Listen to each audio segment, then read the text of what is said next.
अवध नगरी अयोध्या मूल रूप से मंदिरों का शहर रहा है। कहा जाता है कि अयोध्या नगरी को भगवान श्री राम के पूर्वज व्यवस्वान, सूर्य पुत्र वैवस्वत मनु द्वारा बसाया गया था। इसलिए अयोध्या नगरी में सूर्यवंशी राजाओं का राज्य महाभारत काल तक रहा। अयोध्या नगरी के दशरथ महल में ही प्रभु श्री राम का जन्म हुआ।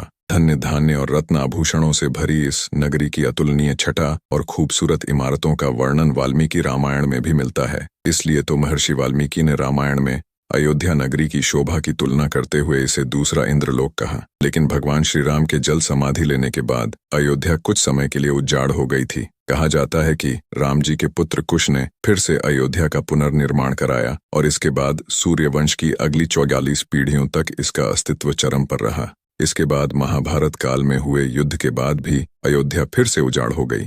पौराणिक कथा कहानियों के अनुसार प्राचीन काल में भगवान श्री राम के जल समाधि लेने के बाद और महाभारत युद्ध के बाद अयोध्या के उजाड़ होने और फिर से बसने का वर्णन मिलता है। लेकिन श्री राम जन्मभूमि अयोध्या और यहाँ बने श्री राम मंदिर को एक नहीं बल्कि कई बार आक्रमणों का सामना करना पड़ा। अयोध्या को नष्ट करने के लिए मुगलों द्वारा कई अभियान भी चलाए गए। मंदिर में बाबरी ढांचा खड़ा किया, भव्य मंदिर तोड़ मस्जिद बनवाए गए, लेकिन प्रभु श्री राम की जन्मभूमि कभी नष्ट न हो सकी। वैसे तो अयोध्या नगरी का इतिहास त्रेता युग से भी पुराना है, लेकिन आपको बताएंगे अयोध्या नगरी में विवाद से लेकर विध्वंस, निर्माण और उद्घाटन तक श्री राम जन्मभूमि अयोध्या के करीब 500 सालों के बारे में। अयोध्या राम जन्मभूमि देश के सबसे लंबे चलने वाले केस में एक है। राम जन्मभूमि का इतिहास बहुत पुराना है। 1528 से लेकर 2023 तक श्री राम जन्मभूमि के पूरे 495 वर्षों के इतिहास में कई मोड़ आए। 1528 मुगल बादशाह बाबर के सिपह सालार मीर बाकी ने विवादित जगह पर मस्जिद का निर्माण कराया। इस स्थान को लेकर हिंदू समुदाय के लोगों द्वारा यह दावा किया कि यहाँ भगवान राम की जन्मभूमि है और इस स्थान पर एक प्राचीन मंदिर भी था। हिंदू पक्ष के लोगों ने मस्जिद में बने 3 गुंबदों में एक गुंबद के नीचे भगवान राम का जन्म स्थान बताया। 1853-1949 श्री राम जन्मभूमि पर जहां मस्जिद का निर्माण किया गया, वहां के आसपास के कई स्थानों पर पहली बार 1853 में दंगे हुए। इसके बाद 1829 में अंग्रेजी प्रशासन ने विवादित स्थान के पास बाड़ लगा दी और मुसलमानों को ढांचे के अंदर, वहीं हिंदुओं को बाहर चबूतरे के पास पूजा करने की इजाजत दे दी। 1949 अयोध्या श्री राम जन्मभूमि का असली विवाद 23 सितंबर 1949 को तब हुआ जब मस्जिद में भगवान राम की मूर्तियां मिलीं। इसे लेकर हिंदू समुदाय के लोग कहने लगे कि यहाँ साक्षात भगवान राम प्रकट हुए हैं। वहीं मुस्लिम समुदाय के लोगों ने आरोप लगाया कि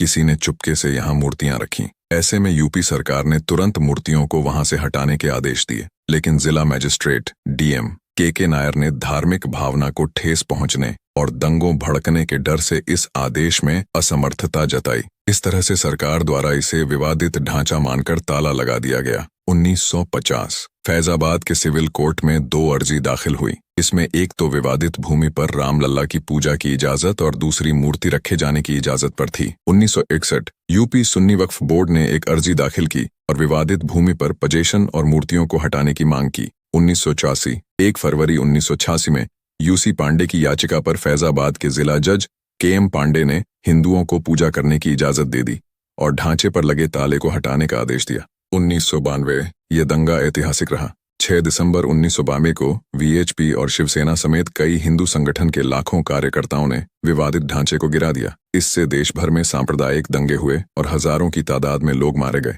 2002 गोधरा ट्रेन जो कि हिंदू कार्यकर्ताओं को लेकर जा रही थी, उसमें आग लगा दी गई और करीब 58 लोग मारे गए। इसे लेकर गुजरात में भी दंगे की आग भड़क गई और 2000 से अधिक लोग इस दंगे में मारे गए। 2010 इलाहाबाद हाईकोर्ट ने फैसले पर विवादित भूमि को सुन्नी वक्फ बोर्ड, रामलला विराजमान और निर्मोही अखाड़ा के बीच 3 बराबर हिस्सों में बांटने का आदेश दिया। 2011 अयोध्या विवाद पर इलाहाबाद हाईकोर्ट के फैसले पर सुप्रीम कोर्ट ने रोक लगा दी। 2017 सुप्रीम कोर्ट ने आउट ऑफ कोर्ट सेटलमेंट का आह्वान किया और भाजपा के कई नेताओं पर आपराधिक साजिश आरोप बहाल किए गए। 2019 8 मार्च 2019 को सुप्रीम कोर्ट ने मामले को मध्यस्थता के लिए भेजा और 8 सप्ताह के भीतर कार्यवाही को खत्म करने के आदेश दिए। इसके बाद 1 अगस्त को मध्यस्थता पैनल ने रिपोर्ट पेश की और 2 अगस्त को सुप्रीम कोर्ट मध्यस्थता पैनल मामले में समाधान निकालने कामयाब नहीं रहे। इस बीच सुप्रीम कोर्ट में अयोध्या मामले को लेकर प्रतिदिन सुनाई होने लगी और 16 अगस्त 2019 को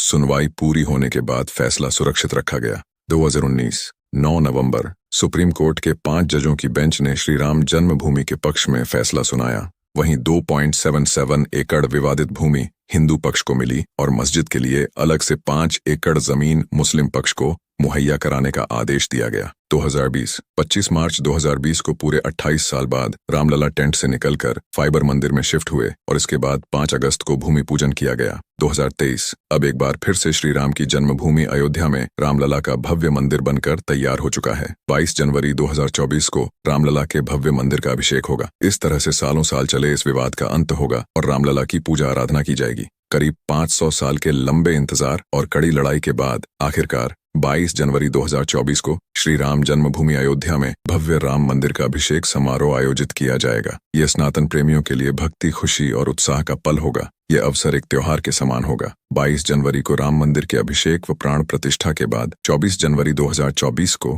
प्रधानमंत्री नरेंद्र मोदी द्वारा मंदिर का उद्घाटन किया जाएगा। फिर सभी भक्तगण मंदिर में रामलला के दर्शन कर पाएंगे।